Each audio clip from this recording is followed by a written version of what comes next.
One day in the summer of 1982, I was putting away bar glasses at a restaurant called the Blue Channel Inn that was just outside of Annapolis. I was a sociable kid. I talked to the local customers at the bar while I was emptying my rack of glasses. The bartender never liked me. I always wanted to get back in the kitchen because my job was the dishwasher.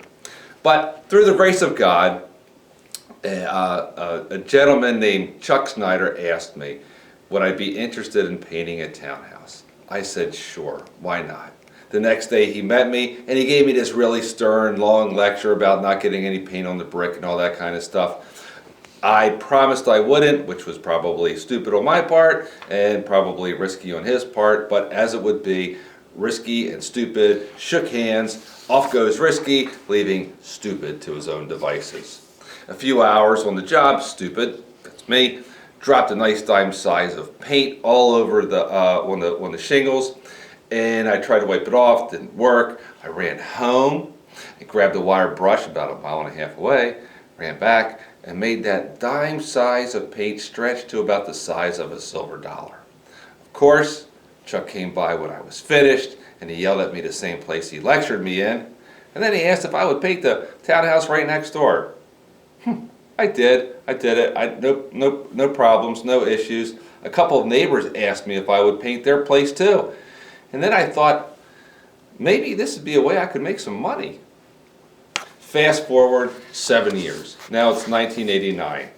It was my senior year at college. I was working part-time as a bartender at a Red Lobster. I overheard the regional manager and the general manager discussing getting the stores painted. I approached the regional manager and asked if I could give a quote to paint the interior of the Red Lobsters. He obliged. I honestly don't know what he was thinking. I was in college and I had no painting company, I had no license, I had no insurance, I had no crews, I had no ladders. Probably had no business submitting $12,000 worth of proposals for the 3 Red Lobsters, but I did, and I was awarded the job. I was excited, I was nervous, and now I just had to figure out how I was going to pull this off.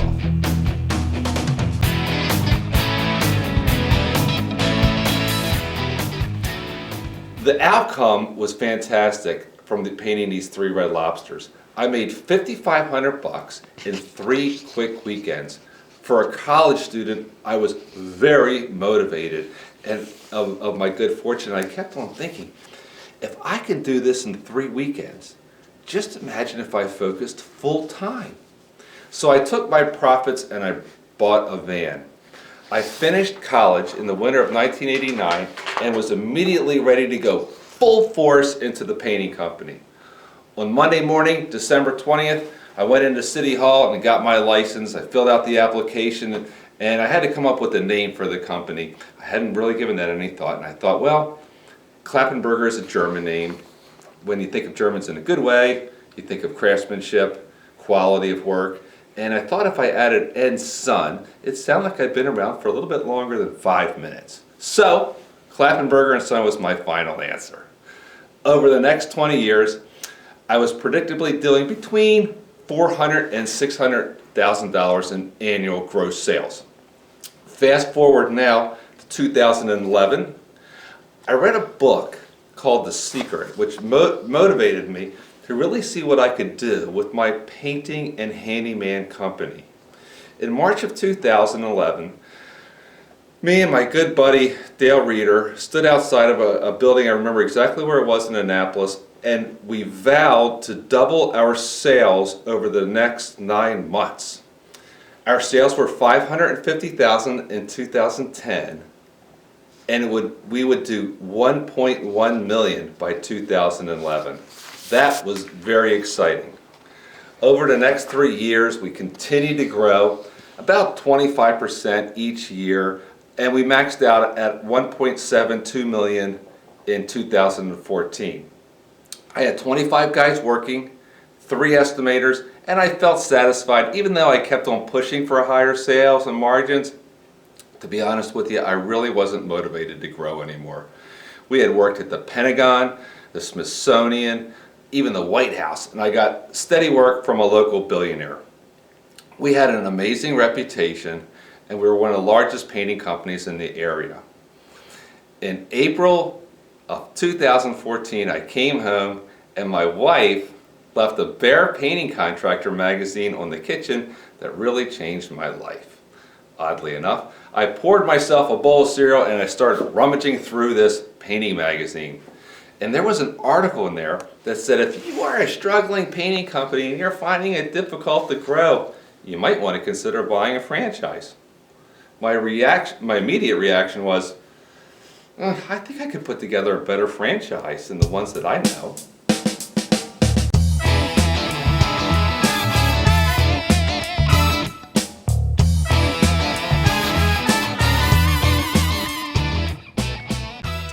The thought of franchising my company, to be honest, had never ever occurred to me prior to reading that article. But I kept thinking about how exciting it would be to teach people how to do what I did. I loved that idea. Our team immediately began to put together training programs, mostly me, that would make our franchisees have the greatest chance for success in the shortest amount of time. Prior experience in the industry would be no barrier to becoming a franchisee. Our training is going to be very thorough and complete, which it is. It's 6 weeks long. There are several things that we created that will speed up the initial ramp-up stage to get franchisees moving quickly. First, we give really large territories. Our territories are 2 or 3 times bigger than our competitors, because I want my franchisees to be in a position to be able to grow into a substantially good-sized business. Secondly, bookkeeping work and number crunching can take a lot of time, and we wanted to take this responsibility off of our franchisees' plate. So we incorporated a bookkeeping company that does this. What they do is they have monthly meetings where they actually dive down and see what jobs are the most profitable, what area are you making the most amount of money in. This information is so valuable because it allows you to dive down like a laser and just start focusing on what is working, and not a shotgun approach where you're doing this and you're doing that, not knowing really what's making you the money. This bookkeeping service is an absolute fantastic addition to our repertoire.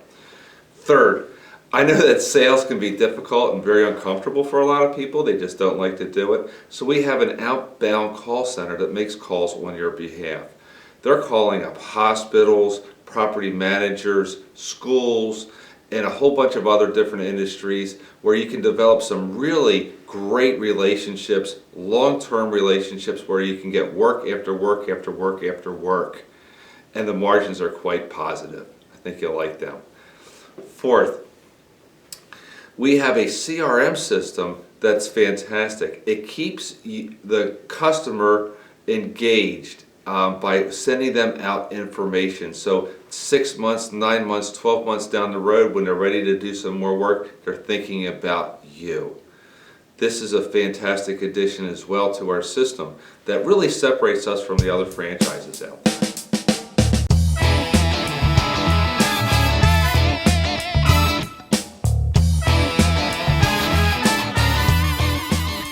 I understand that you're probably looking at multiple other businesses right now, and you're doing your due diligence and you're looking at the numbers and you're trying to figure out a few things. You're probably, if you're anything like me, you'd be saying, are there any hidden risks in here that I don't see? What are the margins going to be? Which ones have the highest margins? Is this something I even want to do? I mean, is this an industry that I want to be in, whatever it is that you're looking at?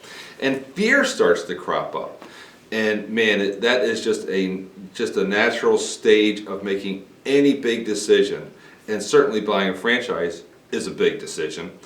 If you didn't have any fear, that would be something to be nervous about as well. So having fear is normal and expected. But please understand that this is a two-way street. It's a business relationship between me and you. And I'm investing a ton of time with my franchisees, and I'm looking for somebody who wants to build a substantial business, not a part-time job. If you're willing to roll up your sleeves and quite possibly work harder than you've ever worked before in your life, then that's the kind of person I'm looking to work with. because I'm going to mentor you and train you and be with you. So as problems crop up, and they always do in any business, but with 30 years of experience, I've pretty much seen it all. And I can walk you through these processes so you can get back to growing your business. If this is something that makes sense for you, well, let's talk about the guarantee. Let me talk about this guarantee, if you don't mind. This guarantee is pretty special. Nobody has a guarantee in the franchise business. There's over 4,000 franchises across the fruited plain, and none of them have a guarantee except for one person, and that's Klappenberger Son. And it's this: if you meet with 5 decision makers in the following industries each month for 20 consecutive months, and you documented that you met with the people and you followed up with them, if you can do that, which is only about 4 to 6 hours worth of work a week, if you haven't grossed $500,000 in your first 20 months, then I'll give you your franchise fee back in full. Yes, I'm willing to promise certain results, or I'll refund your franchise fee in full. Have I had to refund anyone's money? No. Do I think I will? No. This is largely a recession-resistant business. Remember, I doubled my sales in 2011 from 550 to 1.1 million. Look, the way I look at this, if you're willing to roll up your sleeves and work harder than possibly you've ever worked in your whole life, I'm willing to be there with you, support you, encourage you, coach you, and show you how to do this. And that's the guarantee is sort of just some reassurance on my part to you. If this appeals to you, and this is something you would like to further look into and explore, let's set up a meeting time, and we can have a pleasant conversation. My name is Dave Klappenberger, founder of Klappenberger & Son. Thanks for taking the time.